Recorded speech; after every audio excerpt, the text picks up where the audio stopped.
Hello, I'm Stephan Schwartz. It's my pleasure to welcome you to Schwartz Report. This week, I want to continue the subject that I was dealing with last week, which is about how people have extraordinary experiences. And particularly this week, I want to focus on creativity and how you can make yourself more creative than you have ever been. So let me set it up first, and then I will get to very specific things that you can do. So when you think of creativity, intuition, innovation, and you look at the stories of people who've had these experiences, what they tell you is that they come in the night or unexpectedly in a walk across a park with friends or playing games or in the quiet of meditation. These are the provenances of creative breakthroughs that have changed the course of human history.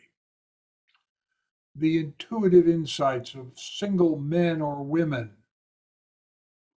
Example, Nikola Tesla's invention of the electric motor at the end of the 19th century came to him as a vision as he was walking across Central Park in New York City. Mozart, Copland, Beethoven, Brahms, as I said last week, had music come to them in an instant when they were in an altered state of consciousness. Einstein saw relativity as he idled away time in a canoe after an illness. He later wrote, "I believe in intuition and inspiration.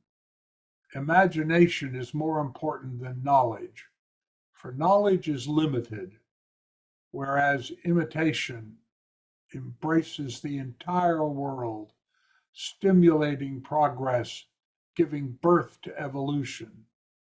It is, strictly speaking, a real factor in scientific research." That's a quote from Einstein.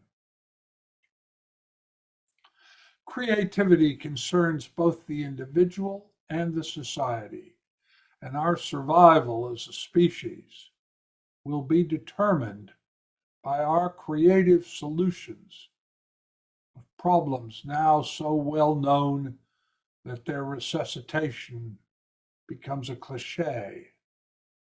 Climate change, for instance. Our proficiency in understanding the creative process and the role we and our values play in the world, whether our vision or another directs the course of human events, makes a difference. One does not need to be sophisticated in historical analysis to recognize the impacts that a single creative individual can have in a society supportive of breakthroughs, and how harmful suppression of these creative initiatives is to both the individuals and the Commonwealth. So this is not something that's just one individual. This affects the entirety of society. These issues, which should be in the forefront of our awareness as we seek to push forward the frontiers of medicine, climate change, energy, all those things. How great can the contribution of a single individual be? Well, consider the example from another scientific discipline, one sufficiently removed in time that an objective analysis of the impact to be perceived can be made without any political issues. Consider the German chemist Paul Ehrlich.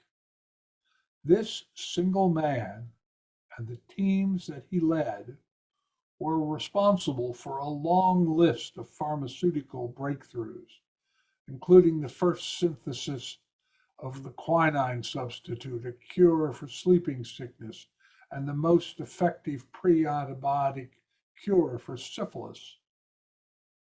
And although he died in 1917, so great was the creative momentum produced by Ehrlich and his team that, as historian Henry Hobhouse notes, and I quote, in explosives, fertilizers, pharmaceuticals, and synthetic substitutes of all kinds, the German chemical industry was able to survive the defeat of World War I, its poor government, and the inflations of the 1920s, even the slump, the Depression, largely because of the technological lead derived from Ehrlich and his pupils. This is a big deal. Today, information is available at a rate unimaginable 20 years ago. Within another 20 years, it may be possible to buy on some kind of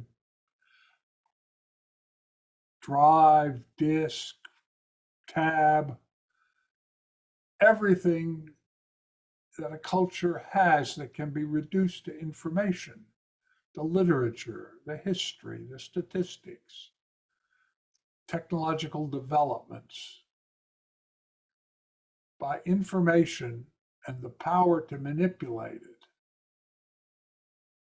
are not creativity of itself,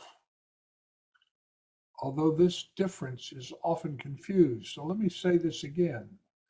Just getting all of the information together is not of itself the source of creative breakthroughs. Important, but not the source. As technology increases, the role of creativity is going to become more and more important. We must still confront the part of problem solving which the machines, that AI, cannot emulate, the ineffable part, creativity. But what can we say about creativity beyond the fact that it occurs, has occurred, is historically part of how we developed as a society? One useful perspective is to consider what the people who had these breakthroughs now acknowledged by both peers and history, say happened to them. You know, I got into this last week, talked about this. I want to focus more, and then I want to talk about the steps that these stories tell us. Because such a survey reveals that unnumbered major creative figures describe a link between creativity, non-local consciousness, and innovation.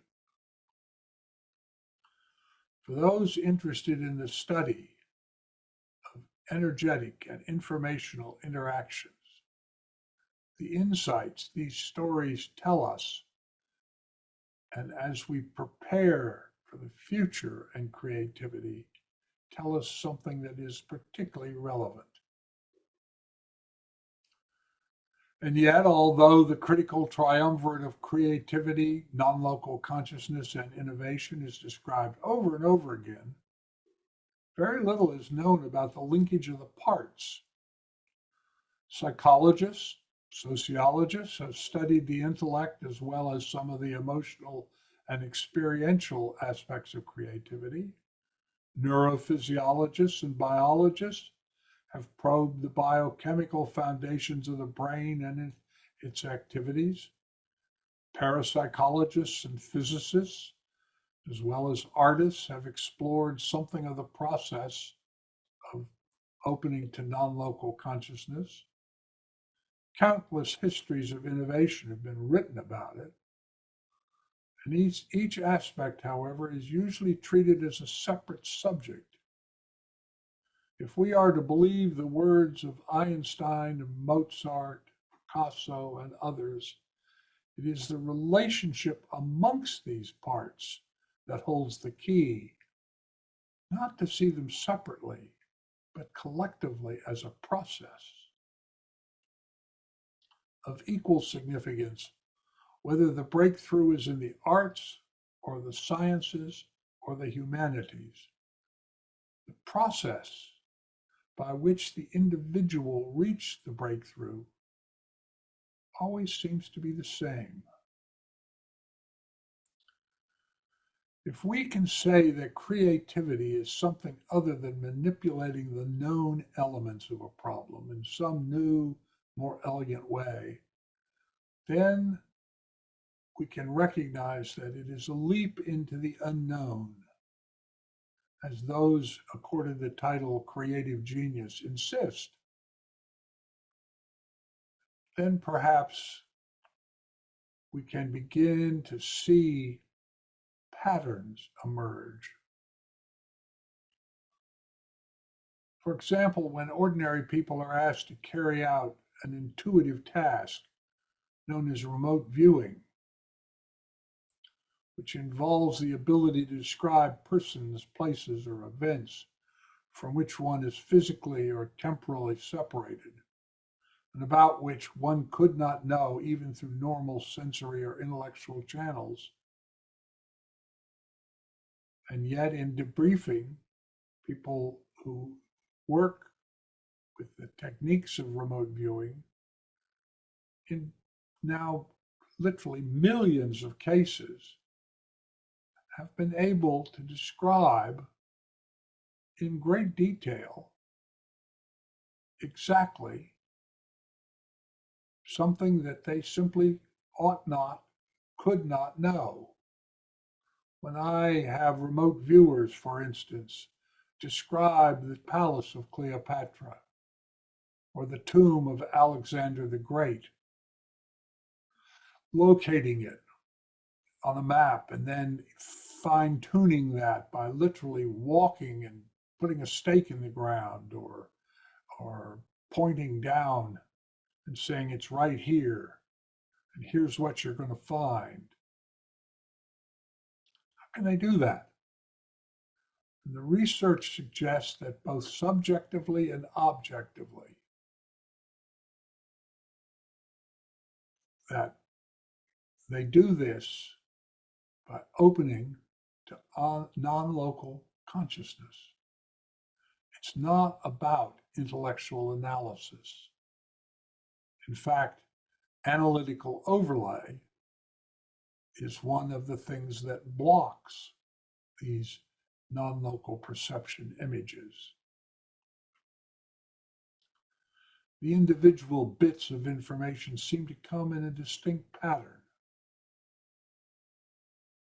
Myself, other researchers who do this kind of work have learned that there are practical things that can be done which can fix the image so that it remains available to memory and doesn't vanish like a dream. One of the easiest and best ways to do this is just to make a simple drawing. This seems to allow a wide and undefined range of detailed information to be developed. These simple drawings look very much like the doodles made by many scientists, particularly physicists, as they attempt to translate their interior images into an expression they can share with colleagues, reduced to mathematics. They're also suggestive of the connections between the description of such experiences and what Carl Jung called collective unconscious, what Rupert Sheldrake called the morphogenetic field. And these abilities to get this fine detail extraordinarily testable, has been tested, and shown to be consistently correct. But it has other implications. There is clear evidence, for instance, of a direct connection between intuitive, non-local perception functioning and the creative decisions made in business. And here, I want to talk about some research that very few people seem to know about.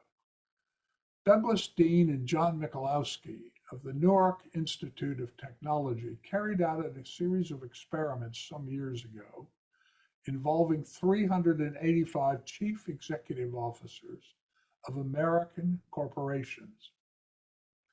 The task required of the CEO was to precognitively predict 100 randomly selected numbers.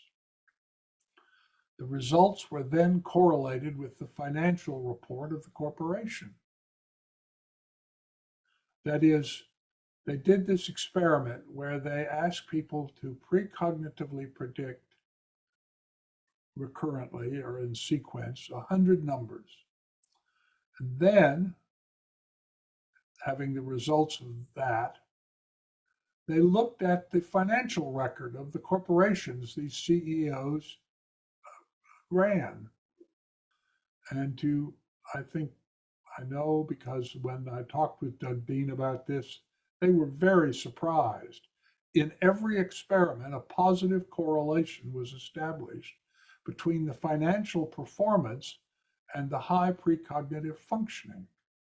The correlation sufficiently strong that Dean was able to examine financial reports of corporations and predict in advance how the CEO of that corporation would do in his number predicting experiment.